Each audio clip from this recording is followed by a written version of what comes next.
Remember when carrying a dedicated compact camera meant leaving your bulky gear behind and still getting surprisingly sharp results.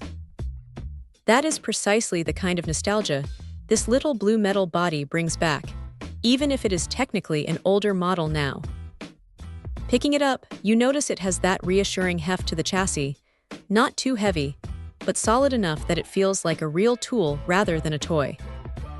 It slides right into a jacket pocket without making a fuss, which is half the battle when you are traveling light.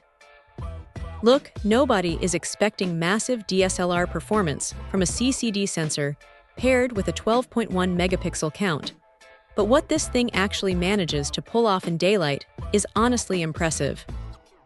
The 25mm ultra-wide-angle lens gives rooms and landscapes real breathing room, and when something catches your eye in the distance, that 12x optical zoom reaches out and grabs the detail without turning everything into a muddy watercolor mess.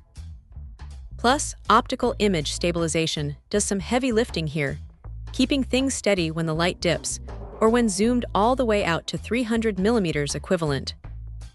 Framing shots is straightforward on the 3-inch LCD screen, though viewing angles in harsh midday sun can wash things out a bit, forcing a squint or a quick shadow from a hand. What genuinely sets this specific model apart, especially given its age, is the built-in GPS function.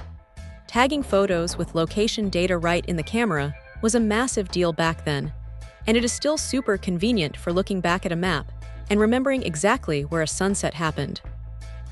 Video recording tops out at AVCHD Lite high definition, which feels quaint next to modern 4K phones, but having a dedicated movie button on top means catching spontaneous motion is seamless without digging through menus. Sure, low-light performance gets noisy pretty quickly if you push the ISO past its comfort zone, and the file formats stick to the basics. But for someone who wants physical dials, genuine optical reach, and a simpler shooting experience away from glowing touchscreens, this blue Lumix holds its ground surprisingly well. Check out the video description for updated price. And thank you for watching this video.